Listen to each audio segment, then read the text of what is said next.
السلام عليكم ورحمة الله وبركاته. الحمد لله رب العالمين والصلاة والسلام على أشرف الأنبياء والمرسلين وعلى آله وصحبه وسلم تسليما كثيرا أما بعد. سبحانك لا علم لنا إلا ما علمتنا إنك عليم الحكيم. رب اشرح لي صدري ويسر لي أمري واحلل عقدة من لساني يفقهوا قولي. اللهم ربنا زدنا علما نافعا. எல்லா புகழும் அகிலங்கள் அனைத்திற்கும் ஏக இறைவனாகிய தூணின்றி வான் படைத்த அல்லாஹ்வுக்கு உரித்தானதாகும். அவனது சாந்தியும் சமாதானமும் அவனுடைய இறுதி தூதர் ரசூலுல்லாஹ் ஸல்லல்லாஹு அலைஹி வஸல்லம் அவர்கள் மீதும் அவர்களை பின்பற்றி வாழ்ந்த சத்திய சஹாபாக்கள், தாபீன்கள், தபா தாபீன்கள், உலமாக்கள், நல்லோர்கள், நாம் நேசிப்பவர்கள், நம்மை நேசிப்பவர்கள் அனைவரின் மீதும் இன்றும் நின்று நிலவட்டுமாக. அல்லாஹ் சுப்ஹானஹு வ தஆலா சூரா ஆல் இம்ரானில் இந்த ஹஜ்ஜுடைய கடமையை பற்றி சொல்லக்கூடிய நேரத்தில் யாருக்கெல்லாம் உடல் ரீதியாகவும் பொருளாதார ரீதியாக, யாருக்கு உடல் ரீதியாக வசதி, உடல் ரீதியாக பலம் இருக்குது, சக்தி இருக்குது, ஆனால் யாருக்கு பொருளாதார ரீதியாக சக்தி இல்லையோ அவங்க செய்ய வேண்டிய கடமை இல்லை. யாருக்கு பொருள் ரீதியாக சக்தி இருக்குது, உடல் ரீதியாக அவருக்கு சக்தி இல்லையோ அவருக்கும் ஹஜ் செய்ய வேண்டிய கடமை கிடையாது. யாருக்கு இந்த ரெண்டு கடமையும், அதாவது ரெண்டு சக்தியும் உள்ளவராக இருக்கிறாரோ அவருக்கு ஹஜ் செய்வது என்பது அவர் மீது கடமையாகிறது. நமக்கு இன்னைக்கு எப்படி புரிஞ்சு வச்சுருக்கிறோம்னா, சில பேருக்கு பொருள் இருக்குது, சக்தியும் இருக்குது, உடல் ரீதியான சக்தி இருக்குது, பொருள் ரீதியான சக்தியும் இருக்குது. ஆனால் என்ன செய்கிறாங்கன்னா பிற்படுத்துகிறாங்க. இனி செஞ்சுக்கலாம், அல்லது கொஞ்சம் வயசு போகட்டும் செஞ்சுக்கலாம் அப்படின்னு சொல்லி பிற்படுத்துறது ஒரு குற்றம். சரியா?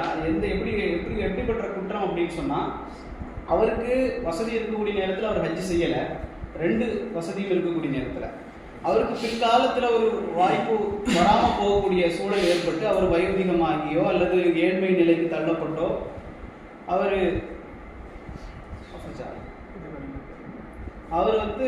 ஏழ்மை நிலைக்கு தள்ளப்பட்டோ அவருக்கு ஹஜ் செய்ய முடியாத ஒரு சூழ்நிலை அவருக்கு ஃபியூச்சரில் ஏற்பட்டுருச்சு அப்படின்னு சொன்னால், அவர் முந்தைய நாள் ஹஜ் செய்யாத, முந்தைய அந்த நாட்களில் செய்யாத ஹஜ்ஜுக்கு அவர் அல்லாஹ் இடத்துல பதில் சொல்லி ஆகணும். இப்போ இதனால் எந்த அளவுக்கு நமக்கு அதை விரைவுபடுத்த முடியுமோ அதை நம்ம விரைவுபடுத்தணும் இன்ஷா அல்லாஹ். அப்போ சஹீஹ் முஸ்லிமினுடைய 2380வது செய்தியில் ரசூலுல்லாஹி ஸல்லல்லாஹு அலைஹி வஸல்லம் அவங்க சொல்கிறாங்க, யா அய்யுஹன்னாஸ், ஹஜ்ஜை என்ன செய்யுங்க, நிறைவேற்றுங்கள் அப்படின்னு சொல்கிறாங்க. அப்போது ஒரு சஹாபி கேட்குறாரு, யா ரசூலுல்லாஹ், நாங்கள் எல்லா வருடமும் நிறைவேற்றணுமா, ஒவ்வொரு வருடமும் நாங்கள் நிறைவேற்றணுமா அப்படின்னு சொல்லி கேட்குறாரு. அப்போ ரசூலுல்லாஹ் அமைதியாக இருக்கிறாங்க. அப்போ 3 முறை அந்த சஹாபி திரும்ப கேட்குறாரு, யா ரசூலுல்லாஹ், நான் ஒவ்வொரு வருஷமும் இந்த ஹஜ்ஜை நான் நிறைவேற்றணுமா அப்படின்னு கேட்கும்போது நபி அவங்க என்ன சொல்கிறாங்கன்னா, லவ் குல்து நாம் ல வஜபத், அதாவது நான் திரும்ப நீங்கள் கேட்குறதுனால நான் ஆமான்னு சொல்லிட்டேன்னா அது உங்களுக்கு வாஜிபாகிடும். அப்படி வாஜிபாகனா உங்களுக்கு கஷ்டம். அதனால நான் எதையெல்லாம் உங்களுக்கு ஏவுகிறேனோ அதை ஏற்றுக்கொள்ளுங்கள், எதையெல்லாம் விட்டு உங்களை தவிர்க்கிறேனோ அதை நீங்கள் தவிர்த்து கொள்ளுங்கள். என்னை நான் சொல்றதிலே என்னை விட்டு விடுங்கள். முந்தைய சமுதாயம், முன்னாடி இந்த கவுமுகள் அழிக்கப்பட்டதெல்லாம் எதன் காரணமாக, அதிகமாக கேள்வி கேட்டதன் காரணமாகத்தான் அப்படின்னு சொல்லி ரசூலுல்லாஹ் சொல்றாங்க. அப்போ இதுலேயும் நமக்கு அந்த குர்ஆனுடைய வசனத்திலையும் அல்லாஹ் யாருக்கெல்லாம் கடமை அப்படிங்கிறத சொல்றான். சஹீஹ் முஸ்லிம்ல ரசூல் ஸல்லல்லாஹு அலைஹி வஸல்லம் அவர் சொல்லக்கூடிய செய்தியில ஹஜ்ஜை நிறைவேற்றுங்கள் அப்படின்னு சொல்லி ரசூல் ஸல்லல்லாஹு அலைஹி வஸல்லம் சொல்றாங்க. அப்போ இன்னொரு ஹதீஸ்ல வருது, சஹீஹ் புகாரியினுடைய 25வது செய்தியில, ஐயுல் அமாலு அஃலல், அதாவது எந்த அமல் அஃலலான அமல், நல்ல சிறப்புக்குரிய அமல் அப்படின்னு சொல்லி ரசூல் ஸல்லல்லாஹு அலைஹி வஸல்லம் அவங்களே கேட்குறாங்க. அவங்க சொல்கிறாங்க, உங்களுக்கு சொல்லித்தாருங்கள் அப்படின்னு சொல்லும் பொழுது, ஈமான் பில்லாஹி வ ரசூலிஹி, முதலாவதாக எது சிறந்த அமல்னு சொன்னால் அல்லாஹ்வை ஈமான் கொள்வதும் ரசூலுல்லாஹ்வை ஈமான் கொள்வதும். அதுக்கு பிறகு சொல்கிறாங்க ஜிஹாதுன் ஃபீ சபீலில்லாஹ், அல்லாஹ்வுடைய பாதையில் போராடுறது, இது 2வது. 3வது சொல்கிறாங்க அல் ஹஜ்ஜுல் மப்ரூர், ஏற்றுக்கொள்ளப்பட்ட ஹஜ் என்பதாக ரசூல் ஸல்லல்லாஹு அலைஹி வஸல்லம் சொல்லித்தாராங்க. 2வது இன்னொன்று கவனிக்கணும், யாரெல்லாம் ஹஜ் உம்ராவுக்கு சொல்கிறாங்களோ அவங்களுக்கெல்லாம் அவங்க யார் அப்படின்னு சொன்னால் அல்லாஹ் ரப்பல் ஆலமீனுடைய விருந்தாளிகள். அல்லாஹ்வுடைய விருந்தாளிகளால் மட்டும்தான் அங்கே போக முடியும். நம்ம உம்ராவுக்கு போகிறோம், ஹஜ்ஜுக்கு போகிறோம் அப்படின்னா நம்மளுடைய முயற்சினாலேயோ நம்மளுடைய துவாக்கள்னாலேயோ அதெல்லாம் 2வது. ஆனால் முதல்ல என்ன அப்படின்னு சொன்னால் அல்லாஹ் அழைச்சிருக்கான். அல்லாஹ் நாடி அல்லாஹ் விரும்பினவங்களை தான் அல்லாஹ் என்ன செய்வான், தன்னுடைய இல்லத்தின் பக்கம் அழைப்பான். இதையும் நாம் மனசில் வச்சுக்கொள்ளணும். அடுத்தது இது பெண்கள், ஆண்கள் பெண்களுக்கு 2 பேருக்குமே இது கடமை தான். ஆனால் இதில் என்ன சட்டம் வரும் அப்படின்னு சொன்னால், பெண்கள் மஹரம் இல்லாமல் போகக்கூடாது. ஆண்களுக்கு அந்த அடிஷ்னல் பாயிண்ட் இல்லை. பெண்களுக்கு என்ன, மகரம் இருந்தால் மட்டும்தான் அவர்கள் ஹஜ் செய்ய முடியும். அது வந்து கூட்டாக பெண்கள் எல்லாம் கூட்டாக போனாலும் சரி, அது சரியான ஹஜ்ஜாக இருக்காது. அது அல்லாஹ் ஹஜ்ஜை ஏற்றுக்கொள்வான், ஆனால் அந்த செயலை அல்லாஹ் என்ன செய்ய மாட்டான், ஏற்றுக்கொள்ள மாட்டான். அது ஒரு தவறான செயல். பெண்கள் கூட்டாக போறாங்க, மகரம் இல்லாம. அதனால் ஒவ்வொரு பெண்ணும் மகரத்தோடு தான் செல்ல வேண்டும் அப்படிங்கிறது அல்லாஹ்வுடைய தூதருடைய ஒரு கட்டளை. அதே போல இது எப்படி எந்த அளவுக்கு அப்படின்னு சொன்னா, சஹீஹ் புகாரியினுடைய 1729வது செய்தியில ரசூலுல்லாஹ் சொல்றாங்க, மஹரமின்றி ஒரு பெண் பயணம் செய்யக்கூடாது. ஹஜ்ஜுக்குன்னு இல்லை, பயணமே செய்யக்கூடாது. அப்போ ஒரு சஹாபி கேட்கிறாரு, யா ரசூலுல்லாஹ், என்னுடைய மனைவி என்ன செய்யறாங்க, ஹஜ்ஜுக்கு போறாங்க, நான் உங்களோடு ஜிஹாதுக்கு வரவான்னு கேட்கிறாரு.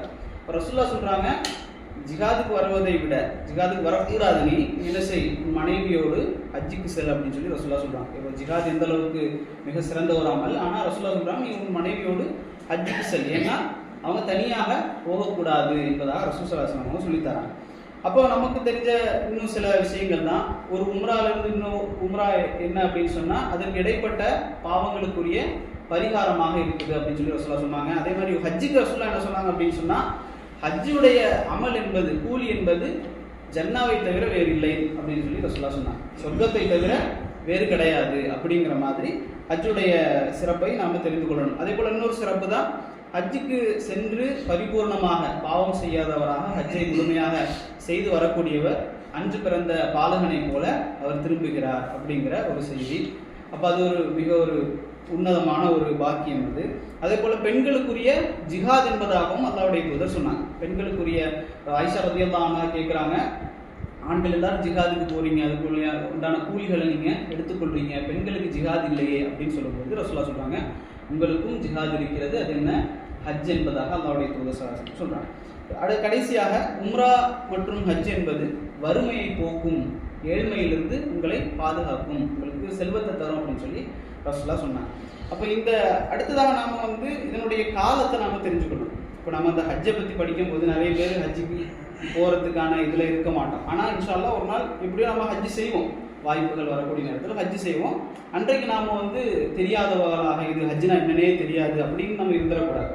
அதனால் அது நம்ம போகாதவங்களும் தெரிஞ்சுக்கொள்ளணும், போகிறவங்களுக்கு நாம் எடுத்து சொல்லணும். யாராவது கேட்டால் கூட எடுத்து சொல்கிறதுக்காக நம்ம எல்லா அமல்களையும் தெரிந்து கொள்வது நல்லது. அப்போ இதில் நேரம் மாதம் என்ன அப்படின்னு சொன்னால், ஹஜ்ஜுடைய மாதம் எப்போ ஆரம்பிக்குன்னு சொன்னால், ரமலான் முடிந்ததுலேருந்து, ரமலான் மாதம் முடிஞ்சதுலேருந்து ரமலானுக்கு அடுத்த என்ன மாதம், ஷவ்வால், துல்காதா, துல்ஹஜ்ஜுடைய 13 நாட்கள் வரைக்கும்.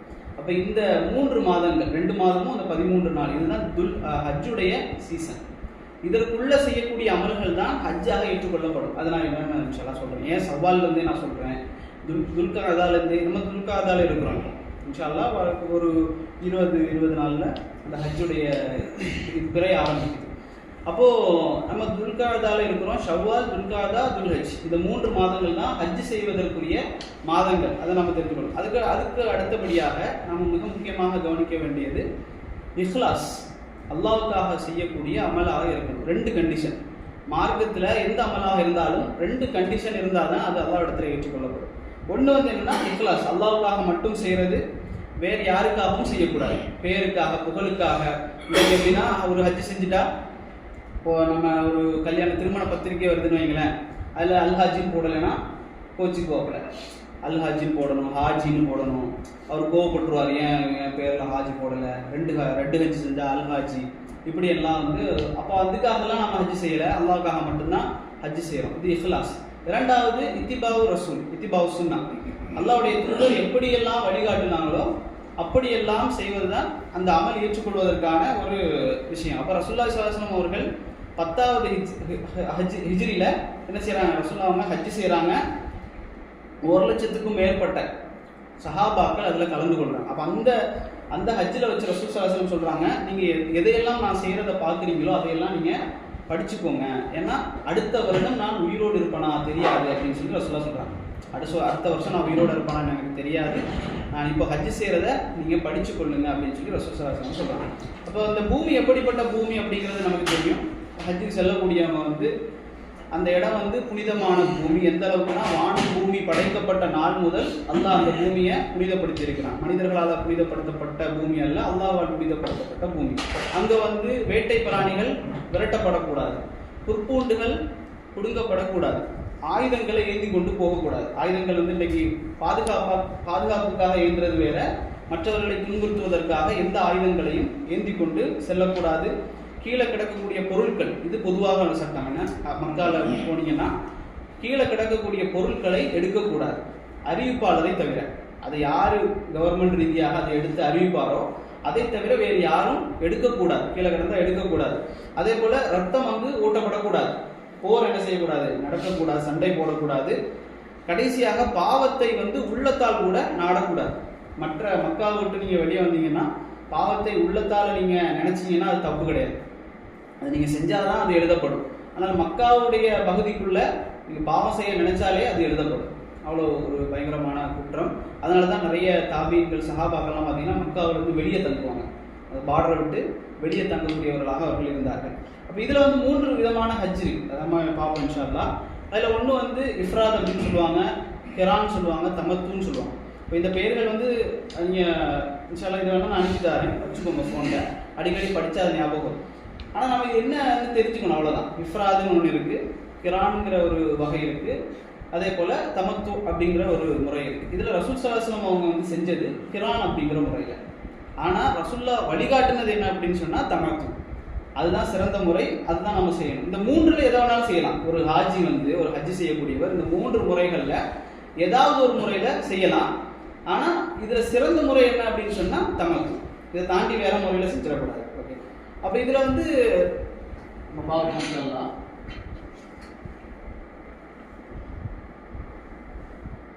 அப்போ இது வந்து நமக்கு தெரியும் மீகாத், நமக்கு எப்படி உம்ராக்கான மீகாத் இருக்கோ அதே போல ஹஜ்ஜுக்குன்னு சொல்லி மீகாத், அதே மீகாத் தான். இந்த மீகாத் வந்து நம்ம பார்க்கக்கூடிய இடத்துல கர்னுல் மனாசில், இந்த ரியாத் பகுதியிலிருந்து வரக்கூடிய மக்களுக்கான அந்த மீகாத் தான் அது. அதே போல எலம்லம், யமன் வாசிகள் இந்த சைடு இருந்து வரக்கூடிய எல்லாருக்கும் எலம்லம் அப்படிங்கிற மீகாத் இருக்கு. ஜுஃபா தான் நம்ம போறது. இப்போ ராபிக் அப்படின்னு இருக்குல்ல, இப்போ ராபிக், இப்போ ஜுஃபா தான் நமக்கு இந்த பகுதியிலிருந்து வர, இப்போ இந்தியாவிலேருந்து வரக்கூடியவங்களுக்கும் ஜுஃபா தான், ஏன்னா அவங்க ஜித்தாலேருந்து வருவாங்க. ஜித்தாலேருந்து வரக்கூடிய நேரத்தில் அவங்க ஜுஃபா வழியாக தான் உள்ளே போவாங்க. ஜுஃபா வந்து துருஃபுலைஃபா இருக்கு, தபூக் அந்த பகுதியிலேருந்து வரவங்களுக்கு. தாக்கிற்கு வந்து ஈராக் பகுதி, இந்த பகுதியிலேருந்து வரக்கூடியவங்களுக்கு இந்த 1 2 3 5 மீகாத்து. இன்னொரு மீகாத்து சொல்லுவாங்க, அது என்ன மக்கா பகுதி, மக்காவுக்குள்ள இருக்கிறவங்க, மக்கா பகுதிக்குள்ள இருக்கிறவங்களுக்கு எது மீகாத் அப்படின்னா அவங்க வீடு தான். எங்க அவங்க தங்கி இருக்கிறாங்களோ அங்கேயே அவங்க இஹ்ராத்தை கட்டி இஹ்ராம் நியத்தை வச்சு, இஹ்ராம் என்பது உடை அல்ல, அதை நம்ம விளங்கணும். இஹ்ராம் என்பது உடை அல்ல, இஹ்ராம் என்பது நியத். நாங்கள் வந்து இதையெல்லாம் ஹராம் ஆக்குறோம் அப்படிங்கிறது. இஹ்ராம்னா ஹராம் ஆக்குறது, பெண் அதாவது மனைவியோட கூடுறதெல்லாம் ஹராம் ஆக்கிக்கிறோம். அது ஹலாலானது தான், ஆனால் ஹராம் ஆக்கிக் கொள்றோம். நகம் வெட்டுறது, இப்போ இதெல்லாம் வந்து நம்ம என்ன செய்வோம், ஹராம் ஆக்கும். அதான் இஹ்ராமுக்குள்ளே போகிறது. இப்போ இதுதான் அந்த ஏரியா. இதுக்குள்ளே நுழையக்கூடிய நேரத்தில் நீங்கள் இங்கே இப்போ இதுக்கு வெளியில் இருக்கிறீங்கன்னு வைங்களேன், அங்கேருந்து நீங்கள் இஹ்ராம் கட்டியும் உள்ளே வரலாம், பிரச்சனை கிடையாது. இங்கேயும் நீங்கள் இஹ்ராம் கட்டி உள்ளே வரலாம். ஆனால் இதுதான் மினிமம் மேக்சிமம் பார்டர். இதுக்குள்ளே நீங்கள் வந்து இஹ்ராம் இல்லாமல் வரக்கூடாது. அப்போ இதுதான் அந்த எல்லை, இது அதுதான் போட்டுருக்குறாங்க. இது அனுப்பி தரேன் இன்ஷா அல்லாஹ். கர்னுல் மனாசில், எலம்லம், துல்ஃபுலைஃபா, அல் ஜுஃபா, தாத்திற்கு 6வதாக மக்காவாசிகளுடைய அந்த எல்லையை வந்து குறிப்பிட்டிருக்கிறாங்க. அப்போ இதான் உள்ளது. கிரான் அப்படிங்கிற முறை இருக்கு, இஃப்ராத் அப்படிங்கிற முறை இருக்கு, தமத்து அப்படிங்கிறது இருக்கு. இதுதான் சிறந்த முறை. இது நம்ம என்னன்னு சொல்லி இன்ஷா அல்லாஹ் பார்ப்போம். இது சுருக்கமாக சொல்லணும் அப்படின்னு சொன்னால் தமத்து, கிரான், இஃப்ராத். ஏன்னா பெஸ்ட் அப்படிங்கிறத ஃபர்ஸ்ட் போட்டிருக்காங்க. கிரான், இஃப்ராத் வந்து ஈஸி தான், நான் சொல்லித்தரேன் இன்ஷா அல்லாஹ். இதில் வந்து இஃப்ராத் அப்படின்னா என்ன அப்படின்னு சொன்னால் ஹஜ்ஜை மட்டும் செய்கிறது. சரியா, சிம்பிளாக சொல்லித்தரேன். இப்போ ஆரம்பத்துக்கு இஃப்ராத் அப்படிங்கிற முறை வந்து ஹஜ்ஜை மட்டும் செய்கிறது. எப்படி செய்வாங்கன்னா ஹஜ்ஜுக்குன்னு சொல்லி நியத் வைப்பாங்க, உள்ளத்தால் நியத் வைப்பாங்க, இஹ்ராம் அணிந்து கொள்வாங்க. இஹ்ராம் அணிந்து கொண்டு ஹஜ்ஜுடைய அமல்களை செய்வாங்க. அது என்னென்ன அமல்கள் அப்படிங்கிறத நான் சொல்கிறேன் இன்ஷா அல்லாஹ். அது வந்து வெளியே வந்துடுவாங்க. இது இஃப்ராத்துடைய முறை. கிரான் அப்படிங்கிற முறை அப்படிங்கிறது வந்து ஹஜ்ஜுக்கும் உம்ராக்கும் சேர்த்து நியத் வைப்பாங்க. நியத் வச்சதற்கு பிறகு இஹ்ராத்துக்குள்ள வருவாங்க. அதுக்கு பிறகு உம்ரா செய்வாங்க. உம்ரா செஞ்சதற்கு பிறகு இஹ்ராமை களைய மாட்டாங்க, இஹ்ராம்ல இருப்பாங்க, ஹஜ்ஜுடைய கிரியைகளை செய்வாங்க. அதுக்கு பிறகு குர்பானி கொடுப்பாங்க, இஹ்ராத்தை களைஞ்சிருவாங்க. தமத்து அப்படின்னா இஹ்ராம் போடுவாங்க, உம்ராவுக்கு மட்டும் நியத் வைப்பாங்க, உம்ரா செய்வாங்க, இஹ்ராம களைவாங்க, ரெண்டாவது இஹ்ராம் போடுவாங்க. இதான் சிறந்த முறை. ரெண்டாவது இஹ்ராம் போடுவாங்க, ஹஜ்ஜுக்கான இஹ்ராம். ஹஜ்ஜுக்கு நியத்து வச்சுக்கிட்டு ஹஜ்ஜுடைய அமல்கள் எல்லாம் செய்வாங்க, குர்பானி கொடுப்பாங்க, இஹ்ராம்லேருந்து வெளியே வந்துடுவாங்க. சரியா? இது அப்போ அது வந்து நான் தெளிவுபடுத்தேன். இன்ஷா அல்லாஹ் ஈஸி தான். இப்போ இதில் வந்து ஹஜ்ஜுடைய அர்கான்கள், அர்கான் சொன்னால் தூண், ருக்கூன்கள் சொல்லலாம். ஹஜ்ஜுடைய அர்கான்கள் வந்து 4 இருக்கு. சரிங்களா? இப்போ இது எதுக்கு இந்த அர்கான்களை படிக்கிறோம் அப்படின்னா, இந்த 4 தான். இந்த 4 எதை விட்டாலுமே வந்து ஹஜ்ஜை ஏற்றுக்கொள்ளப்படாது. நீங்கள் அதுக்கு தம்மு கொடுக்க முடியாது, ஃபிதியா கொடுக்க முடியாது. இது விட்டது தான். சரியா? அதனால இது முக்கியம். இஹ்ராம் அணிதல், இஹ்ராம் அணிந்து கொண்டு உள்ள போகிறது. இரண்டாவது பிறை 9ல் எப்போ ஹஜ் ஸ்டார்ட் ஆகுது? 8, 9, 10, 11, 12, 13 இந்த 6 நாள் தான் ஹஜ். 9ல் அரஃபால தங்குறது, அது வாஜிப், ருக்குன். சரிங்களா? அதே போல தவாஃபுல் இஃபாதா அப்படிங்கிறது வந்து ஹஜ்ஜுடைய தவாஃப் செய்யுது. ஹஜ்ஜுக்குன்னு ஒரு தவாஃப் இருக்கு, நான் சொல்றேன். அடுத்தது சஹி செய்யுது. இந்த 4 வந்து ஹஜ்ஜில் வந்து விட்டுறக்கூடாது. இதை விட்டுட்டோம் அப்படின்னா ஹஜ்ஜி கிடையாது. சரிங்களா? இது அதை போட்டுக்காங்க. இவைகளில் ஒன்றை விட்டாலும் ஹஜ் என்ன செய்யப்படாது, நிறைவேறும். ஹஜ்ஜுடைய வாஜிபாத்துகள் இருக்கு. வாஜிபாத்துகள் அப்படின்னு சொன்னா இதுல ஏதாவது நம்ம விட்டோம் அப்படின்னு சொன்னா கூட என்ன செஞ்சுக்கலாம்? தம்மு கொடுக்கலாம், ஃபிதியா கொடுக்கலாம். அதாவது தண்ட பரிகாரம், குற்ற பரிகாரம் அப்படிங்கிறத நாம என்ன செஞ்சுக்கலாம்? கொடுத்துக்கொள்ளலாம். அது என்ன அப்படின்னு பார்க்கக்கூடிய நேரத்தில் இஹ்ராமுடைய எல்லையில, குறிப்பிட்ட எல்லையில இஹ்ராம் அணிதல். அந்த எல்லை சொன்னாலும் 5 எல்லை, அந்த 5 எல்லைக்குள்ள அணிந்திருக்கு. அதே போல இரண்டாவது சூரியன் மறையும் வரை அரஃபாவில் தங்கி இருக்கிறது. ஃபர்ஸ்ட் சொன்னது அரஃபாவில் தங்குறது. அது வந்து அதாவது என்ன சொல்றது, மக்ரிப் வரைக்கும் தங்குறது. மக்ரிப் முன்னாலே ஒருத்தர் வெளியே போயிட்டாரு அப்படின்னு சொன்னா அது என்னது, ருக்கூன்ல இருந்து வெளியே போறது, தங்காமலே போறது. அது ஒரு என்ன செய்யணும், சூரியன் மறை வரைக்கும் தங்காம வெளியே போயிருந்தா அவர் தம் செஞ்சுக்கலாம். தங்கவே இல்லைன்னா ஹஜ்ஜே இல்லாம ஆயிடும். அப்போ இது வந்து சூரியன் மறையக்கூடிய நேரம் வரை அரஃபால தங்குறது ஒரு வாஜிபத். அதே போல முஸ்தலிஃபா, நம்ம அரஃபாவுக்கு பிறகு முஸ்தலிஃபாவுக்கு போவோம். அங்க வந்து இரவுல தங்குறது வந்து வாஜிப். அதே போல ஐயாம் தஷ்ரீக்னு சொல்லக்கூடிய 11, 12, 13 நமக்கு 10ஆம் தேதி வந்து 10வது துல்ஹஜ் வந்து பெருநாள். அவங்க அமல் செய்வாங்க, அவங்களுக்கு பெருநாள் இல்லை.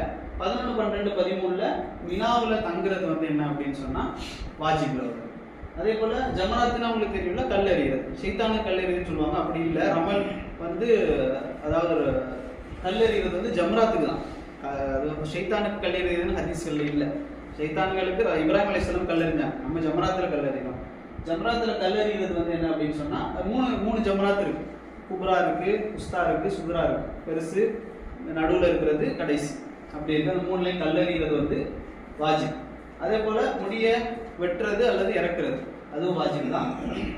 தவாஃபுல் விதா வந்து கடைசியில ஹஜ்ஜெல்லாம் முடிச்சதற்கு பிறகு ஒரு 7 தவாஃப் மட்டும் காபாவை சுற்றிக்கிட்டு அதுக்கப்புறம் மக்கள் வந்து வெளியே வந்துடும். அதுக்கு பிறகு மக்களை தங்கக்கூடாது. அப்போ அது தவாஃபுல் விதா. இது ஒருத்தர் செய்யாம போயிட்டார் அப்படின்னு சொன்னா அவரு ஃபிதியா கொடுப்பார், தம்மு கொடுப்பார். ஒரு ஆட்டை வெட்டி அவர் கொடுக்கணும். அப்போ இது வந்து யாருக்கு கடமை இல்லை அப்படின்னு சொன்னா, பெண்களுக்கு வந்து அந்த மாதவிடாய் ஏற்பட்டுருச்சு அல்லது பயணத்துக்கு முடியாம ஆயிட்டார் ஒருத்தர், நோயாளி, அவருக்கெல்லாம் வந்து கடமை கிடையாது. இதுல இதெல்லாம் போட்டிருக்காங்க. மேற்கூறப்பட்ட அம்சங்கள்ல ஒன்றை விட்டா கூட என்ன செய்யணும், தம்மு கொடுக்கணும், ஃபிதியா கொடுக்கணும், ஒரு ஆட்டை என்ன செய்யணும், குர்பானி கொடுக்கணும். இது வாஜிபாத். அப்போ இது இஹ்ராமுக்கு முன்னால செய்ய வேண்டியவைகள் தான், உங்களுக்கு தெரிஞ்சது தான். உம்ரா நிறைய வாட்டி செஞ்சிருப்போம். நகத்தை வந்து முன்னாடி வெட்டிக்கணும். நகத்துக்கு முன்னாடி செய்யக்கூடிய சுண்ணத்துகள், நகத்தை வெட்டுறது, உடம்புல இருக்கக்கூடிய முடிகளை களையிறது, ரெண்டாவது தான். இஹ்ராமுக்காக ஒரு குளிக்கிறது. அதே போல மனம் பூசிக்கிறது. மனம் வந்து எதுக்கு, ட்ரெஸ்ஸுக்கு இல்லை, இஹ்ராமுக்கு இல்லை, உடல்ல, தாடியில, முடியில மனம் பூசிக்கொள்ளுதல். அதே போல வெண்மையாக இருக்கிறது, ஒயிட்டாக இருக்கிற, அதுவும் சுண்ணா.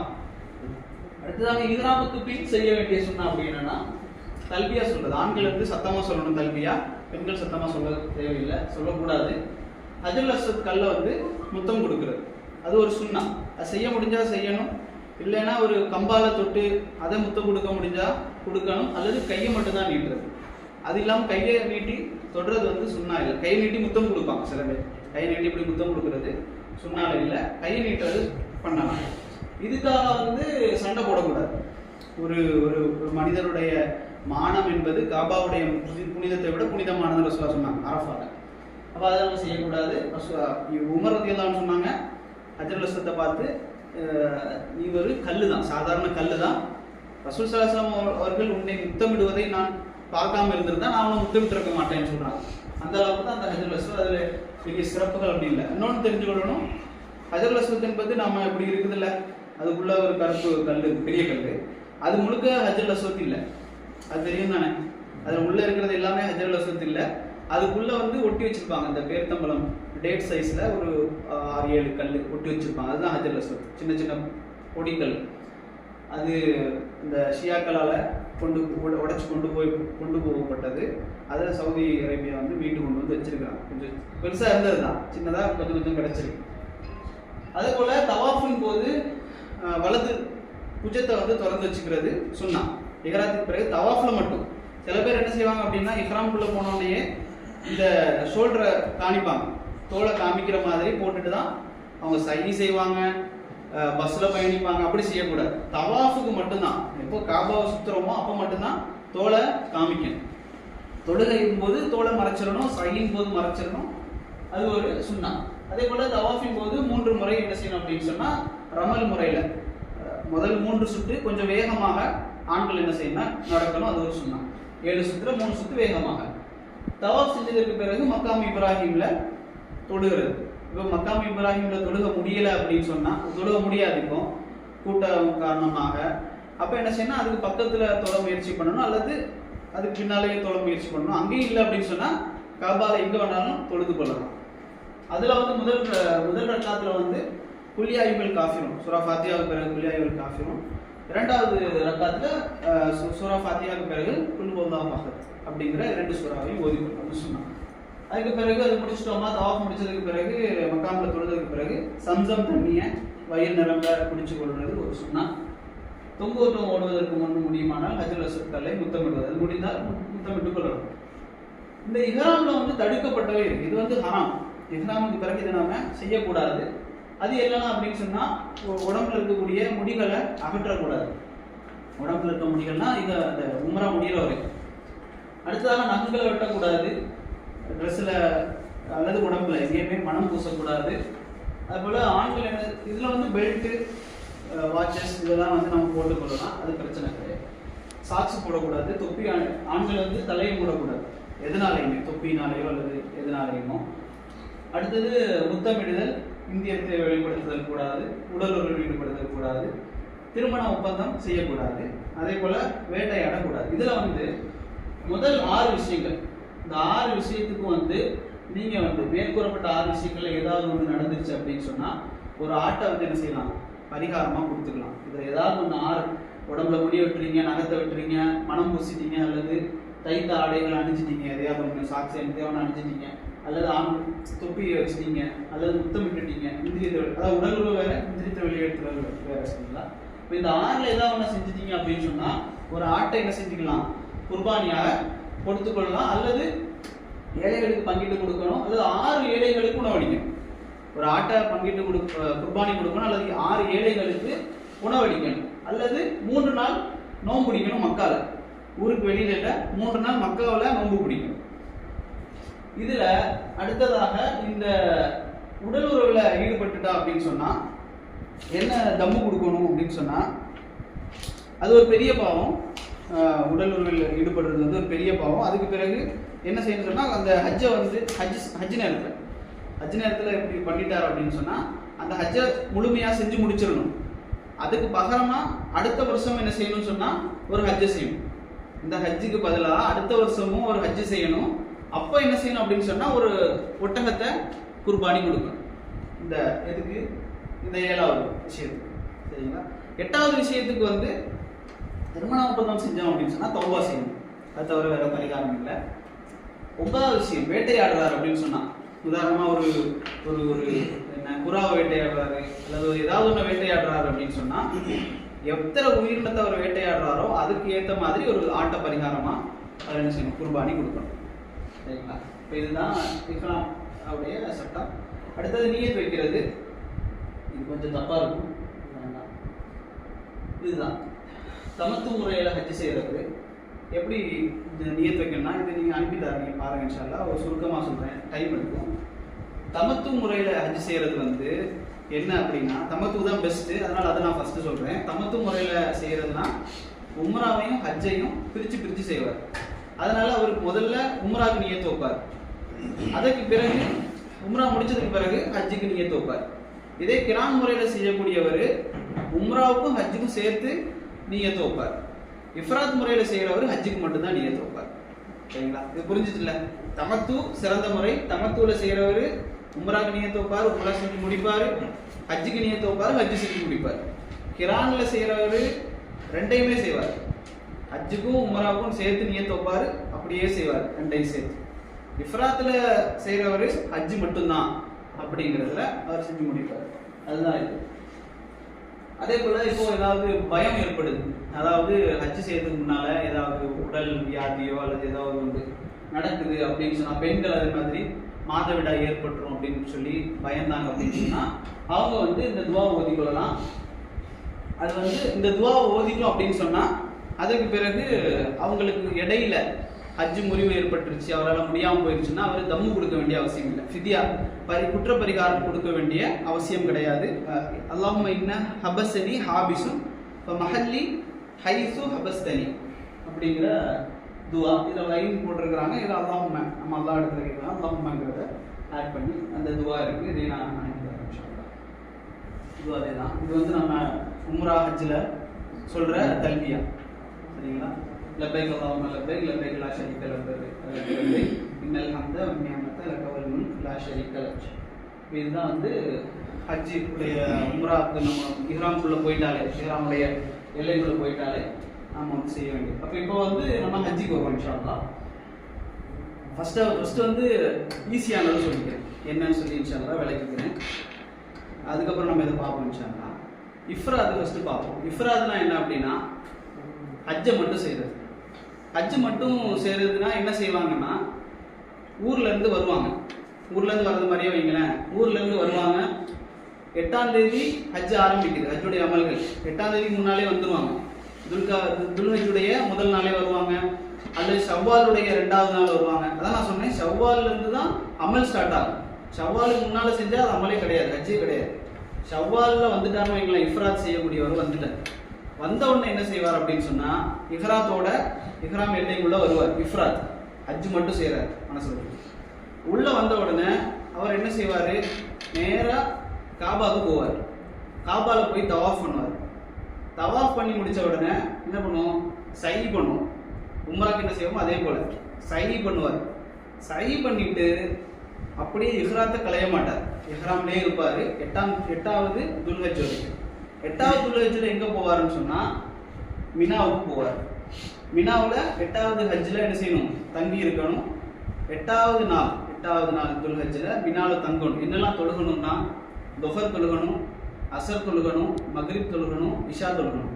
இதில் எல்லாமே சுருக்கி தொழுகணும். தொஃபர் 2, அசர் 2, மக்ரிப் 3, இஷா 2 தொழுதுட்டாரா? 8வது நாள் முடிஞ்சிருச்சு, நைட் ஆயிடுச்சு, ஃபஜ்ர் வந்துருச்சு. 9வது நாள், சரிங்களா? 9வது நாள் ஃபஜ்ரு மினாவிலேயே தொழுறாரு. 9வது நாள் ஃபஜ்ரு மினாவில் தொழுதுகிட்டு உடனே கிளம்பி எங்கே வருவார்னா, 9வது நாள் அரஃபாவுக்கு வந்துடுவார். நமக்கு தெரியும், 9வது அரஃபாவில் நம்ம நோன்பு பிடிப்போம். அரஃபாவுக்கு 9வது நாள் போயிடுவார். அங்கே பள்ளிவாசல் இருக்குது, நமீரா பள்ளிவாசல். நமீரா பள்ளிவாசலில் குத்துபா நடத்துவாங்க. குத்துபா கேட்பார். அங்கேயே என்ன செய்வார் அப்படின்னு சொன்னால், தொஃபர் தொழுவார், அசரையும் தொழுவார். அசர் தொழுதுக்கிட்டு சன்செட் வரைக்கும் அவர் அங்கே இருப்பார். மக்ரிப் வரைக்கும் அங்கே இருப்பார். மக்ரிப் தொழ மாட்டார். சூரியன் நல்ல மறைகிற வரைக்கும் அரஃபாவில் இருப்பார் 9வது நாள். சரிங்களா? 9வது நாள் மக்ரிப் வரைக்கும் அரஃபாவில் இருந்துக்கிட்டு மக்ரிப் வந்த உடனே, சூரியன் நல்லா மறைஞ்ச உடனே முஸ்தலிஃபா போயிடுவார். 3வது நாள் மினா. ஃபஸ்ட்டு மினாவுக்கு போனார், அப்புறம் அரஃபாவுக்கு வந்தார். அரஃபாவிலிருந்து 9வது நாள் இரவில் எங்கே போகிறார் அப்படின்னு சொன்னால், முஸ்தலிஃபா போகிறார். முஸ்தலிஃபாவில் 9வது நாள் இரவு தங்குறாரு. அங்கே மக்ரிபையும் இஷாவையும் சேர்த்து தொழலாம். மக்ரிபையும் இஷாவையும் முஸ்தலிஃபாவில் சேர்த்து சுருக்கி தொழுதுக்கிட்டு அங்கே அவர் தூங்கிடுவார். ரசூல்லா செஞ்சது. ரசூல்லா முஸ்தலிஃபாவில் தூங்கிடுவாங்க. தூங்கிக்கிட்டு ஃபஜ்ர் உதயமாகும்ல, 10வது நாள், நமக்கு பெருநாள் நாள், 10வது நாள் உதயமாகும்.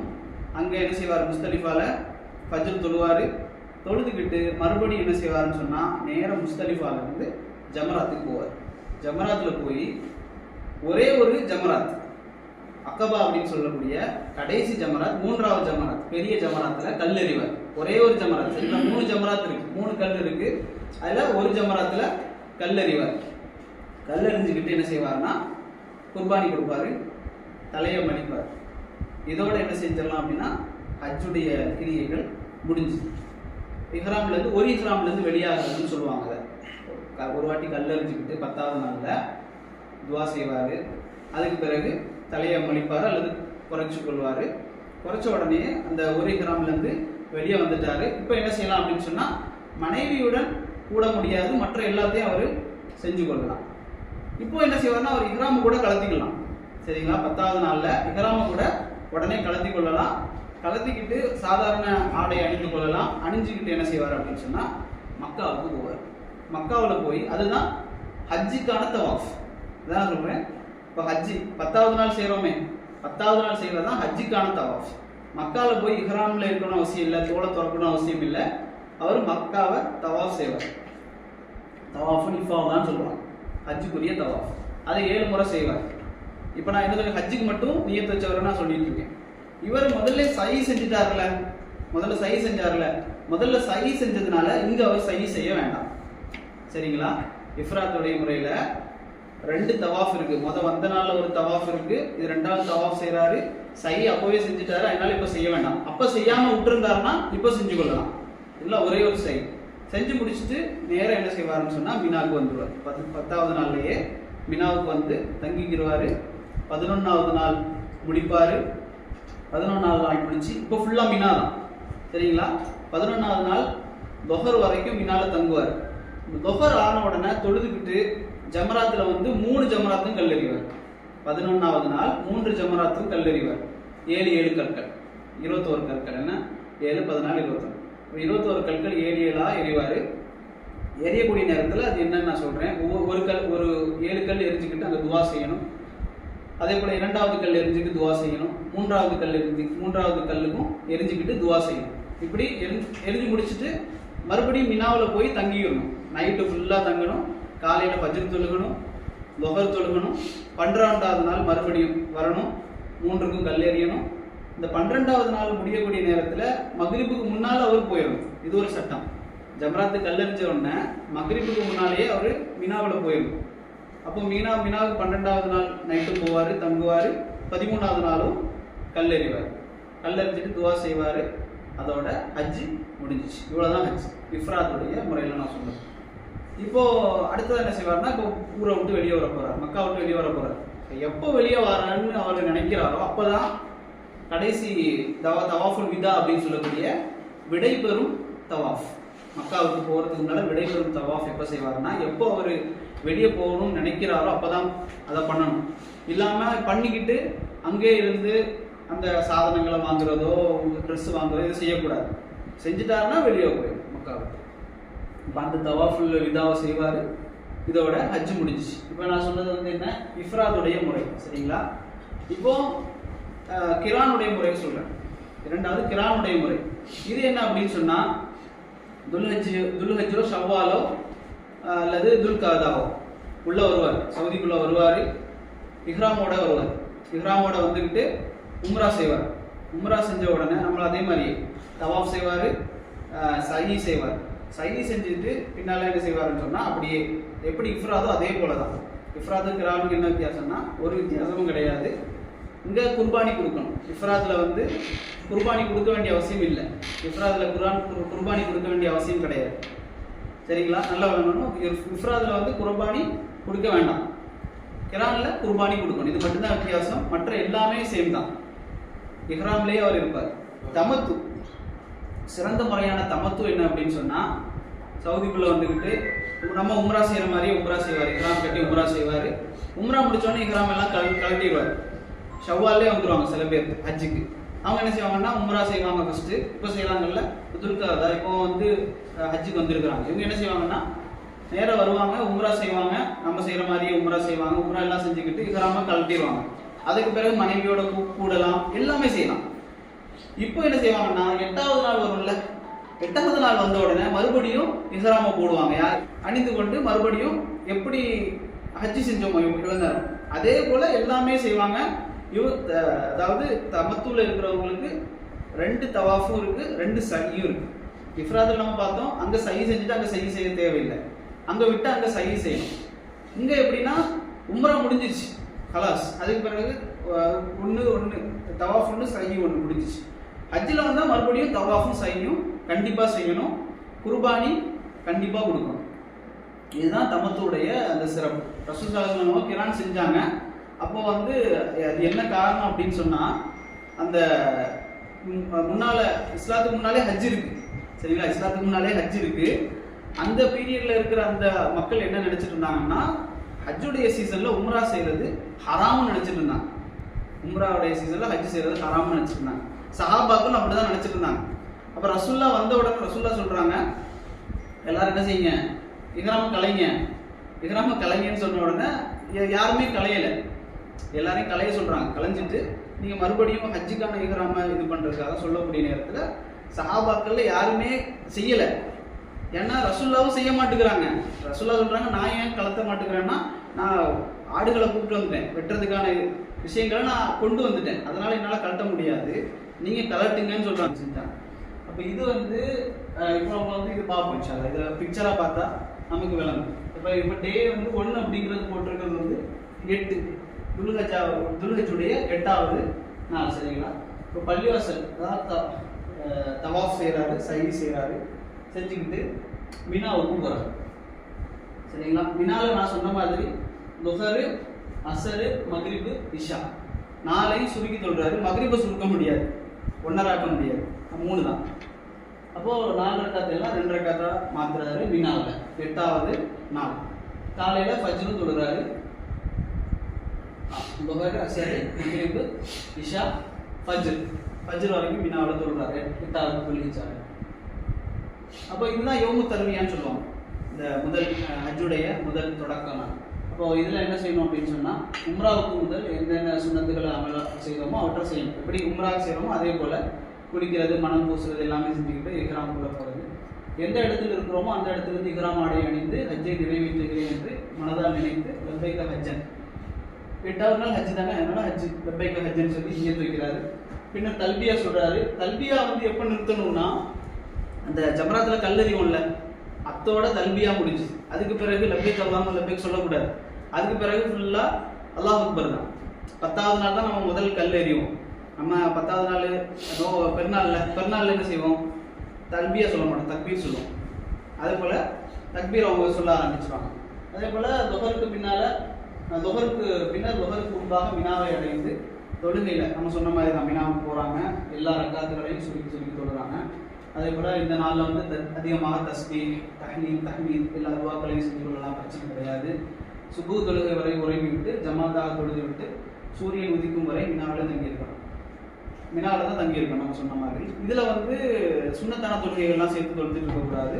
ஃபஜ்ருடைய முன் சுன்னத்தும் வித்ரையும் தொழுது கொள்ளலாம், உலமாக்கள் அப்படி தான் சொல்கிறாங்க. மற்ற சுன்னத்துகளை தொழக்கூடாது. அது எதுக்குன்னா முழுக்க அல்லாஹ்வை நினைவு கூறுவதற்கு, திக்ர் செய்கிறது, குர்ஆன் ஓதுறதுக்கான அமல்கள். மக்காலேருந்து மினாவுக்கு போகிறாரு. மீனா சரிங்களா, இது மக்காலேருந்து மினாலேருந்து இது வந்து அரஃபாலேருந்து முஸ்தலிஃபாலேருந்து ஜமா சரிங்களா இருக்காங்க. 2வது 9வது நாள் ஃபஜ்ருக்கு பிறகு மினாலேருந்து அரஃபா போவார் சரிங்களா. அரஃபால என்ன செய்வார், லுஹர் தொழுகிறாரு, அசர் தொழுகிறாரு. அதுக்கு பிறகு சூரியன் மறையக்கூடிய நேரம் வரைக்கும் அரஃபாலே தங்கி இருக்கிறார். 9வது நாள் அப்படியே முஸ்தலிஃபாவுக்கு போயிடுவார் நைட்டில். இந்த அதாவது சூரியன் மறைஞ்ச உடனே முஸ்தலிஃபாவில் போயிட்டு மக்ரிபையும் இஷாவையும் சேர்த்து தொழுவார். தொழுததுக்கு பிறகு அன்டில் ஃபஜ்ர் பிரேயர் வரைக்கும் அங்கேயே இருப்பார், ஃபஜ்ர் தொழுகை வரைக்கும். இதில் வந்து செய்யணும்னா அதுதான். இதில் அதே மாதிரி தான் அல்லா இடத்துல பாவமன்னிப்பு தேடுறது, சம்மந்தமான துவாக்களை ஊற்றி கொள்வது. இப்போ அரஃபாவுடைய நாளில் நாம் சொன்னோம், சூரியன் உதயமானதுக்கு பின்னால் உடனே கிளம்பி அரஃபாவுக்கு போயிடும். 9வது நாளில் சரிங்களா. சூரியன் உதயமான பின் தொழுதுகிட்டு போயிடணும், தல்பியாவுக்கு கூறிக்கொண்டே செல்ல வேண்டும். சூரியன் உச்சிலிருந்து சாயும் வரை வாதி உரணா நமீரா, அதாவது இந்த பள்ளிவாசல் நமக்கு தெரியும், நமீரா பள்ளிவாசலில் குத்துபா நடக்கும். அந்த குத்துபால வந்து கலந்து கொள்ளணும், அதை கேட்கணும். அங்கே லொஹரையும் அசரையும் சேர்த்து கொள்ளலாம். அங்கே ஜும்மா எல்லாம் இல்லை, ஜும்மாவாக இருந்தாலும் கூட லொஹரையும் அசரையும் சேர்த்து கொள்ளலாம். சேர்த்து தொழுதுட்டு நம்ம என்ன செய்யணும், துவா கேட்க ஆரம்பிச்சிடணும். மக்காவை நோக்கி, காபத்துல்லாவை நோக்கி, கிப்லாவை நோக்கி வராங்க இருக்கீங்க. ரசூலுல்லாஹ் துவா செஞ்சாங்க. எந்த அளவுனா இவர் வந்து நோன்பு பிடிச்சிருக்கிறாரோ அப்படின்னு சொல்கிற அளவுக்கு ரசூலுல்லாஹ் சாப்பிடாம இருக்காம துவா செஞ்சுக்கிட்டே இருக்கிறாங்க. அப்போ ஒரு சாபி வந்து ஒரு குடிக்கிறது கொடுத்த உடனே ரசூலுல்லாஹ் எல்லாரும் பார்க்குற மாதிரி குடிச்சாங்க. ஏன்னா நோன்பு இல்லைங்கிறத தெரியப்படுத்துறது. அந்த அளவுக்கு துவா செஞ்சாங்க. ஏன்னா இன்னைக்கு வந்து நிறைய பேர் அரஃபாவுடைய நாளில் வந்து இந்த ஊர்லேருந்து வந்த மக்களை சந்திக்கிறது அந்த மாதிரிலாம் செய்வாங்க. ஏன்னா சும்மா தானே இருக்கணும், ஒரு அசரன் சேர்த்து கொடுத்துட்டு சும்மா இருக்கணும். அதனால அப்படியே பேசுறது, ஊர் மக்களை சந்திக்கிறதுலாம் செய்வாங்க. அது செய்யக்கூடாது. சூரியன் நன்றாக மறையக்கூடிய ஃபஜ்ர், அதாவது மக்ரிப் வரைக்கும் அங்கேயே தங்கி இருக்கணும். இது ரஹ்மா, ஜபுல் ரஹ்மா தெரியும்ல, அங்கே ஏறுறது ஒரு அமல்னு நினைப்பாங்க. அப்படியெல்லாம் இல்லை, சுன்னாலையும் அப்படி இல்லை. அது ஒரு மலை, அவ்வளோதான். அது சம்மந்தமாக ஆதம் அலைஹிஸ்ஸலாம், அதாவது ஆதம் ஹவ்வா அலைஹிஸ்ஸலாமும் இங்கே தான் சந்திச்சாங்க அப்படிங்கிற செய்தி வந்து பலகீனமான செய்தி, அது ஆதாரமான செய்தி இல்லை. அதில் ஏறுறதுக்கும் அவ்வளோ பெரிய அமல்கள்லாம் இல்லை. பார்க்குறத பார்த்துக்கலாம், பிரச்சனை இல்லை. அங்கே போய் பார்க்கணும் அப்படின்னா பார்த்துக்கலாம், பிரச்சனை இல்லை. இப்போ அரஃபாலேருந்து உடனே செய்கிறோம், மக்ரிப் சாஞ்ச உடனே முஸ்தலிஃபாவுக்கு வந்துடுவோம். முஸ்தலிஃபா வந்துட்டு முஸ்தலிஃபாவில் என்ன செய்யணும் அப்படின்னு சொன்னால், சூரியன் முழுமையாக மறைந்தவுடன் தல்பியா கூறியவாறு அமைதியாகவும் ஆட்சிகளுக்கு இடையூறு ஏற்படுத்தாலும் முஸ்தலிஃபா வந்துடுவோம். அதுக்கு பிறகு முஸ்தலிஃபா வந்து அடைந்த உடனே பாங்கு சொல்லி இக்காமத்து கூறி மக்ரிப் தொழுகை 3ஆகவும் இஷா வந்து 2ஆவும் தொழுதுருவோம். பின்னால் தூங்கி முடிச்சுக்கிட்டு சுபூஹ் தொழுகை தொழுதவுடன் மஷ்ரூல் ஹராம் அப்படிங்கிற இடம் இருக்குது. குரானில் மென்ஷன் பண்ணப்பட்ட அந்த இடம் தான் மஷ்ரூல் ஹராம். அது ஒரு பள்ளிவாசல் இருக்குது. அந்த பள்ளிவாசலில் ரசூலுல்லாஹ் என்ன செஞ்சாங்க அப்படின்னு சொன்னால், அங்கே வந்து உட்கார்ந்துருந்தாங்க. அந்த இடத்துல பள்ளிவாசலாக இருக்குது, அங்கேயும் உட்கார்றது சொன்னாங்க. சரிங்களா? அப்போ அங்கே துவா கேட்கணும். சூரியன் உதயமாவதற்கு முன் முஸ்தலிஃபாலேருந்து மினாவை நோக்கி புறப்பட வேண்டும். ஃபஜ்ர் முஸ்தலிஃபாவில் தொழுதுக்கிட்டு, இது 10வது நாள் நான் சொல்கிறேன். முஸ்தலிஃபாவுடைய எல்லையில் அமர்ந்திருக்கக்கூடிய இந்த வாதில் மோசிர் அப்படிங்கிற இடம் அப்படி என்ன அப்படின்னு சொன்னால், இந்த முஸ்தலிஃபாலேருந்து நம்ம ஜமராத்து கல்லறிய போகக்கூடிய நேரத்தில் வாதி மொஹசிர்னு ஒரு இடம் இருக்குது. இந்த இடத்துல தான் இந்த அபரஹாவுடைய படை வந்து அழிக்கப்பட்டது. அந்த எல்லையை தாண்டி போகக்கூடிய நேரத்தில் ரசூலுல்லாஹ் வந்து வேகமாக நடந்து போக சொன்னாங்க. அப்போ அந்த வாதி முஹசிர் என்ன இடத்துல விரைவாக செல்வது நபிமணி. சரிங்களா? அது சொன்னான், இந்த இடத்த வேகமாக கிடக்கிறது. அதுபோல் 10வது நாள் ஜமரத்துல் அக்கபாவில் அடிக்கும் கற்களை ரசூலுல்லாஹ் அவர்கள் முஸ்தலிஃபாவிலிருந்து புறப்படுவதற்கு பிறகு மினாவில் செல்லும் வழியில் தான் தனக்கு 7 கற்களை பொறுத்து கட்டளையிட்டார்கள் அப்படின்னு வரக்கூடிய செய்தி இருக்குது.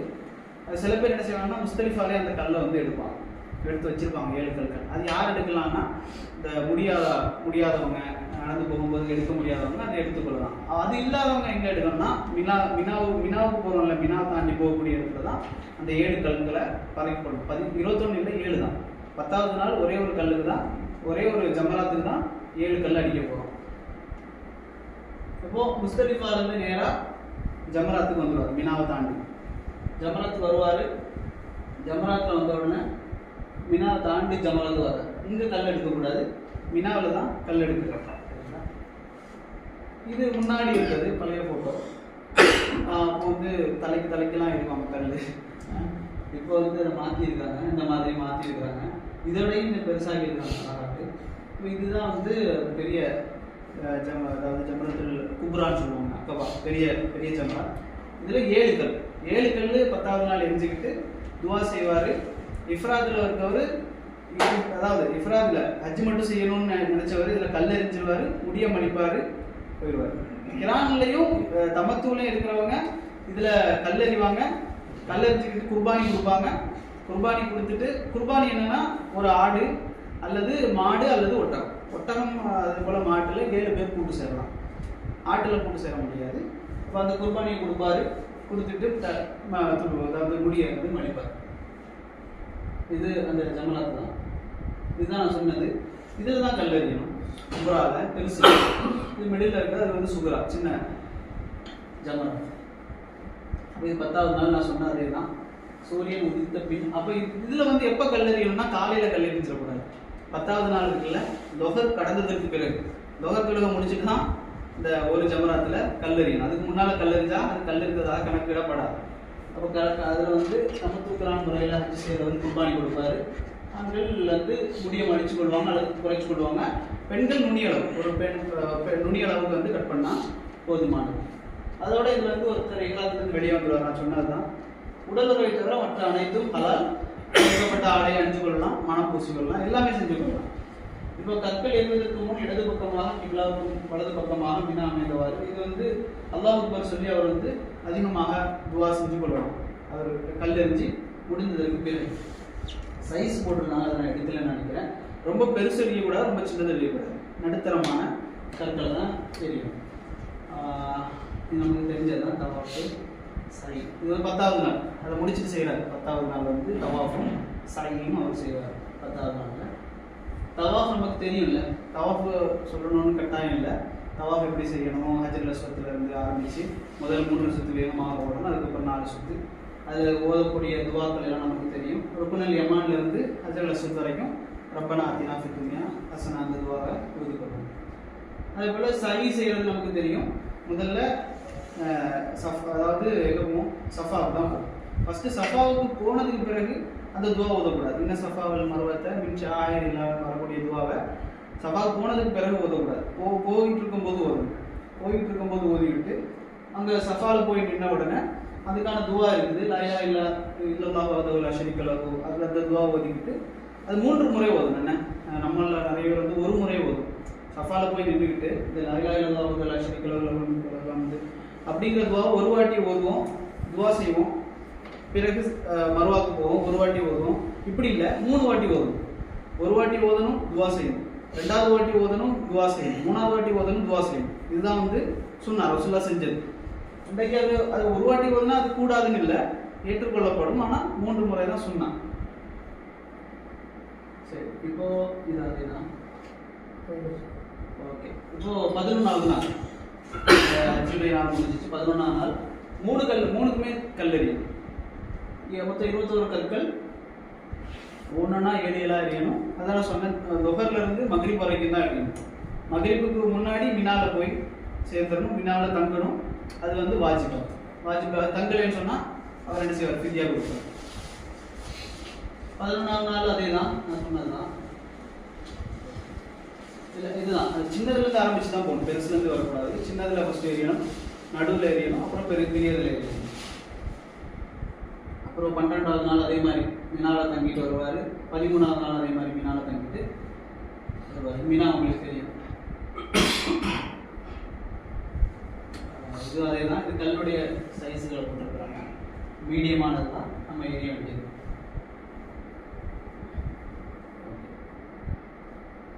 இது வந்து சுருக்கமாக ஒரு ஹஜ்ஜினா என்ன அப்படிங்கிறது மட்டும் என்னன்னா, ஒரு இஹ்ராமுக்கு போகிறாரு, உடனே போயிட்டு தவாஃப் பண்ணுறாரு காபால. 2வது சை பண்ணுவார், உம்ராவுக்கு பண்ணுற மாதிரி. நேராக மினாவுக்கு வருவார், 4வது மினா. அதுலேருந்து நேராக அரஃபாவுக்கு போகிறாரு. அரஃபாலேருந்து முஸ்தலிஃபா போவார். முஸ்தலிஃபாலேருந்து அக்கபால கல்லெறிவார், ஜம்ராத்தில் கல்லெறிவார். கல்லெறிந்ததுக்கு பிறகு ஆட்டை குர்பானி கொடுப்பார், முடிய மழிப்பார். அதுக்கு பிறகு தவாஃப் செய்வார், சை செய்வார். இதோட ஹஜ் முடிச்சு. இவ்வளோதான் பார்த்தீங்களா. அது இந்த இஃப்ராது, கிரான், தமத்துக்கு வந்து ஒரு சின்ன சின்ன வித்தியாசம் இருக்குது. நீங்கள் இது நான் ஆக்சுவலாக அனுப்பி தரேன், அது நீங்கள் பார்த்தீங்கன்னா தெரியும். இதில் இதை தாண்டி இப்போ ஒருத்தர் வந்து குர்பான், இதுக்கு பிறகு வந்து இது வந்து 10வது நாள் பண்ணுறோம் சரிங்களா. இதுக்கு பிறகு அமல் இருக்குது.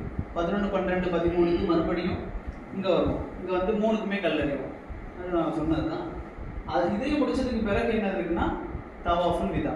அதை கண்டிப்பாக பண்ணணும். ஊருக்கு போகிறதுக்கு முன்னால், அங்கேருந்து மக்கள் வெளியேறதுக்கு முன்னால் நம்ம என்ன செய்யணும், 7 முறை தவாஃப் பண்ணிக்கிட்டு அப்படியே வெளியே வந்துடணும். அதில் சில பேருடைய தவறான இது என்னென்னா, காபாவை பார்த்துட்டு இப்படியே வருவாங்க, இப்படி திரும்பிலாம் வர மாட்டாங்க, முதுகு காட்டாமல்.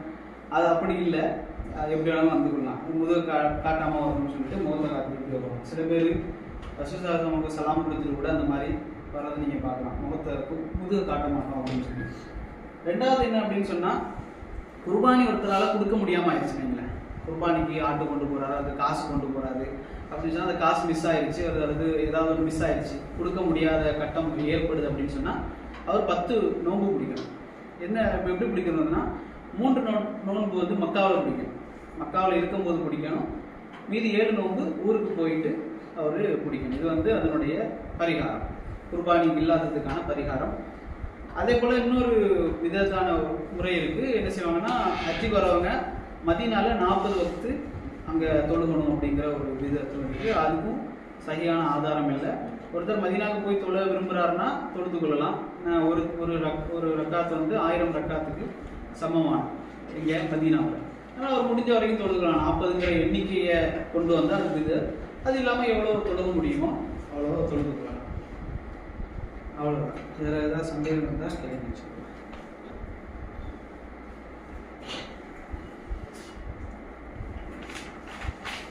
ரெண்டாவது இஹ்ராம் கட்டும்போது ரெண்டாவது இஹ்ராம் கட்டும்போது தமத்துல். ஸோ அது வந்து நம்ம இருக்கிற இடத்துல நம்ம வந்துட்டு மக்கால இருக்கிறோம்னு வைங்களேன், மக்காவுக்கு உள்ளே இருக்கிறோம் அப்படின்னா மக்காவுக்குள்ளேயே கட்டிடலாம். இப்போ ஒருத்தர் வெளியே போகணும்னு நினச்சா போகலாம், மக்கா விட்டு வெளியே போகலாம். ஆனால் திருப்பி அவர் வரும்போது அந்த இஹ்ராமுடைய எல்லையில் அவர் கட்டிடணும். இப்போ அவர் அங்கேயே தான் தங்குறாரு, மக்காவாசி அவர் அவங்களே தங்குறாரு அப்படின்னு சொன்னால் அவர் அங்கேயே இஹ்ராம் கட்டிக்கொள்ளணும். ரெண்டாவது அதே மாதிரி இந்த தவாஃபுல் விதா இருக்குல்ல, விடைபெறும் தவாஃப், இது உம்ராவுக்கு சில பேர் செய்வாங்க. உம்ராவுக்கு போயிட்டு தவாஃப் செஞ்சுக்கிட்டு மறுபடியும் வரும்போது தவா செய்வாங்க. அதுவும் இல்லை, உம்ராவுக்கு இல்லை, ஹஜ்ஜுக்கு மட்டும்தான். குத்துபா இருக்கா? இல்லை, குத்துபா வந்து இதில் அரஃபால மட்டும்தான்.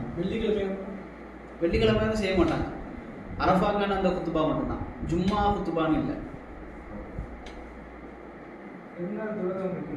இதில் பெருநாள் தொழுகை இல்லை, நமக்கு தான். இதில் இஃப்ராதில் போகிறாருல, அவர் குர்பானி கொடுக்கணும்னு அவசியம் இல்லை. இல்லை, அவர் வந்து உதுகியா கொடுக்கலாம். உதுகியாங்கிறது வேறு. உதுகியா நம்ம கொடுப்போம், ஊர்களில் கொடுப்போம். அது மாதிரி ஒரு ஆட்டை வெட்டி கொடுக்கலாம், அவர் பிரச்சனை இல்லை. ஆனால் அது வந்து அவர் குர்பானி கொடுக்கறதுன்னு இல்லை. ஹஜ்ஜுல் அக்பர்னு சொல்கிறாங்க. ஹஜ்ஜுல் அக்பர், ஹஜ்ஜுல் அக்பர் வந்து இந்த 10வது நாள். யோமு தர்வியாங்கிறது 8வது நாள். 10வது நாள் தான் வந்து ஹஜ்ஜுல் அக்பர். அது வந்து அதான் ஹஜ்ஜுடைய நாள், 10வது நாள். இந்த 3 நோம்பு மக்கால பிடிக்கணும்னு ஒரு ஃபிதியா இருக்குல்ல, குர்பானியை மிஸ் பண்ணவர் 3 நோம்பு பிடிக்கணும்னு இருக்கிறது வந்து, இப்போ ஒருவருக்கு 8வது நாளுக்கு முன்னாடியே காசு தொலைஞ்சிருச்சு, அல்லது துல்ஹஜ்ஜில் முதல் நாளே தொலைஞ்சிருச்சுன்னா இந்த 13 நாளுக்குள்ளே அவர் நோம்பு பிடிக்கிறது சிறந்தது. அல்லது 13 நாள் முடிஞ்சதுக்கு பிறகும் மக்கால இருந்து அவர் நோம்பு பிடிச்சிட்டு தான் வெளியே போகணும். தம்மு கொடுக்காம அவர் போகக்கூடாது. இந்த மற்றடைய கிரியைகள்லாம் நீங்கள் சொல்கிறீங்க. பட் வந்து அங்கே இருக்கிற கூட்ட நெரிசல்கள் வந்து இது எல்லாமே வந்து சரியான சுன்னா பிரகாரம் நம்மளால் அங்கே அதுதான் நான் சொன்னேன், நிறைய இருக்கும். ஈவன் முஸ்தலிஃபாவில் தங்குறது கூட நிறைய பேரிகேட் வச்சுருப்பாங்க. நிறைய ஆட்கள், எல்லா மக்களும் போய் அங்கே தங்க முடியல. கேம்ப்ல இருக்கிறவங்க வந்து அந்த கேம்ப்லேயே வந்து தங்க வச்சுருவாங்க, முன்னாலேயே தங்க வச்சுருவாங்க. அவங்கள்ட்ட கேட்கும்போது நான் முஸ்தலிஃபாவில் தான் தங்கணும் அப்படின்னு சொல்லும்போது அவங்க வந்து அவங்க உலமாக்களுடைய பத்துவாக்கள் காட்டி நீங்கள் அலோடு தான் இங்கேயும் தங்கலாம். அப்படி முஸ்தலிஃபா மீனா ரெண்டுமே பார்டர் தான் இது, நீங்கள் இங்கே அப்படி செய்யக்கூடாது. கூட்ட நெரிசல்கள் அந்த அளவுக்கு இருக்கு. இது வந்து இதை கேள்வி வந்து கேட்கப்பட்டிருக்கு உலமாக்கள் கிட்ட. அப்போ என்ன செய்வது அப்படின்னு சொல்லி, அது வந்து டிராவல்ஸ் கூட்டு போகிறாங்கல்ல, அவங்களோட பிழை. அது வந்து அவங்க வந்து அந்த இடத்துல பதில் சொல்லணும். ஏன்னா அவங்க கூட்டு போனது எப்படி ஹஜ்ஜுடைய சுன்னா இதுதான், ஹஜ்ஜுடைய வாஜிபாத்துகள் இதுதான். ஹஜ்ஜுடைய இதை தாண்டி நம்மளால வந்து செய்ய முடியலை அப்படின்னு சொன்னால் நம்ம அதோடைய குற்றவாளி. நம்ம நினைச்சாலுமே வந்து அந்த கேம்ப் விட்டு நம்மளால வெளியே போக முடியாது. ஏன்னா அவ்வளோ பேரிகேட் இருக்கும். நீங்கள் இன்னொரு கேம்பை சுற்றி போகணும், அதுக்கப்புறம் அங்கேயும் பேரிகேட் வச்சிருப்பாங்க. முஸ்தலிஃபாவை ஈஸியாக ஆகும். நமக்கு எந்த அளவுக்கு சக்தி இருக்கோ அந்த அளவுக்கு நம்ம இதை பின்பற்றணும். அந்த அர்கான்கள் வந்து 4 தான். அதான் நான் சொன்னேன், அர்கான் வந்து அல்லாஹ் வந்து அதாவது விலகுபடுத்திருக்கலாம். அந்த 4 தான். அந்த வந்து ஒன்று அரஃபால தங்குறது, அது வந்து மக்ரிப் வரைக்கும் தங்கணும். ஆனால் நம்ம அரஃபால தங்குறது தான் இருக்கும் அர்கான். அதனால நம்ம கொஞ்ச நேரம் தங்கினா கூட அந்த ஹஜ்ஜி நமக்கு வந்து ஏற்றுக்கொள்ளப்பட்டுரும். அதே போல் இஹ்ராம் அணிகிறது. 3வது தவாஃபுல் இஃபாதா, ஹஜ்ஜுடைய தவாஃப் செய்கிறது, சஹி செய்கிறது. இது 4மே வந்து இருக்கும். இதை விட்டால் தான் நமக்கு ஹஜ்ஜி இல்லை அப்படிங்கிறது. மற்றது எல்லாமே வந்து வாஜிபாத்துகள். அதே மாதிரி 12லேயே சில பேர் கிளம்பி கூட்டிகிட்டு வந்துடுவாங்க. அது என்னன்னா, பிறை 12ஓட முடிஞ்சுது. ஆக்சுவலாக பிறை 12ல் நீங்கள் மக்ரிபுக்கு முன்னால் மினா விட்டு வெளியேறிட்டீங்கன்னா முடிஞ்சுது. அதுக்கு சொல்ல நீங்கள் 13ல் கல்லறியணும்னு அவசியம் இல்லை. மக்ரிபுக்கு தாண்டி நீங்கள் மினால இருந்துட்டீங்கன்னா தங்கிடணும். தங்கிட்டு 13 கல்லெறிஞ்சிட்டு தான் வெளியே வரும். முதல்ல இப்போ டிராவல்ஸ் மூலமா வரவங்க வந்து இந்த தம்மத்தூள் பண்ணுவாங்க, காலத்தை எப்படி பண்ணுவாங்க? இந்த தமத்தூர்ல தான் பண்ணுவோம். பண்ணுவாங்க, அவங்க பண்ணலாம். இப்போ அவங்க பண்றது தான் இப்போ ஒருத்தவங்க சேர்த்து பண்றாங்க குரூப்ல, அவங்க பண்ணி இப்போ எனக்கு வேற பண்ணணும்னா பண்ணலாமா எப்படி? இப்போ அதாவது சாலியோட சேமின்னு சொல்லுவாங்க. இப்போ ஒருத்தர் வந்து ஒரு நியத்துல வராரு, தமத்து பண்ணணும்னு வராரு. ஆனால் அவருக்கு வந்து ஒரு கட்டம் ஏற்பட்டு இஃப்ராத் ஆயிடுச்சு அப்படின்னா ஒரு இஃப்ராத் நியத்தை மாற்றிக்கொள்ளலாம். அதில் வந்து தப்பு இல்லை அப்படின்னு சொல்லுவாங்க. அது சொந்த விருப்பம். ஆமாம், சொந்த விருப்பம். அது கொடுக்குறது ஏதாவது காசு இப்போ தம் கொடுக்குறது இப்போ எல்லாம் முடிச்சிட்டு வந்து நம்மளுக்கு பின்ன பிற்பாடு அதை வெளியில் கொடுக்கலாம், இல்லை அங்கே வச்சு மக்காவில் கொடுக்குறோம். தம்மு வந்து மக்காவில் தான் கொடுக்கணும். ஹஜ்ஜுக்கு கொடுக்குறது ஊரில் அப்படி கொடுக்கக்கூடாது. தம்மு வந்து இங்கே தான் கொடுக்கணும், மக்காவில் தான் அங்க அது குர்பானி கொடுக்கறதுக்கான வாய்ப்பே வந்து ரொம்பவும் குர்பானி வந்து நீங்க கொடுத்துக்கொள்ளலாம். தம்மு வந்து மக்காவில் தான் கொடுக்கணும். குர்பானி கொடுக்கறதே வந்து நமக்கு வந்து அங்க முடியாத கட்டாயம் ஊர்ல கொடுத்துக்கலாம். அங்க ஒரு கவுண்டர் இருக்கும், காசு கொடுத்துக்கலாம், பிரச்சனை கிடையாது.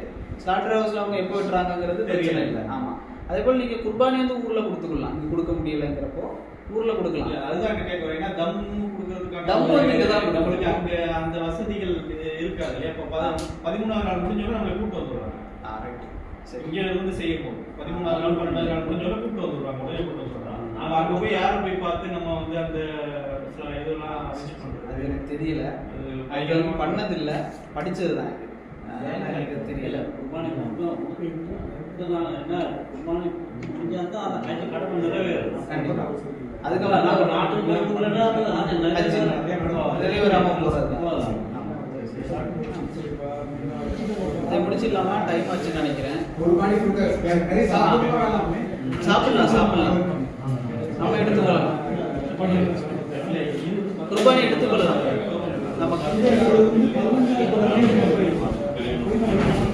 முடிச்சிடலாமா? சரி, துவா ஓதுங்க. இல்ல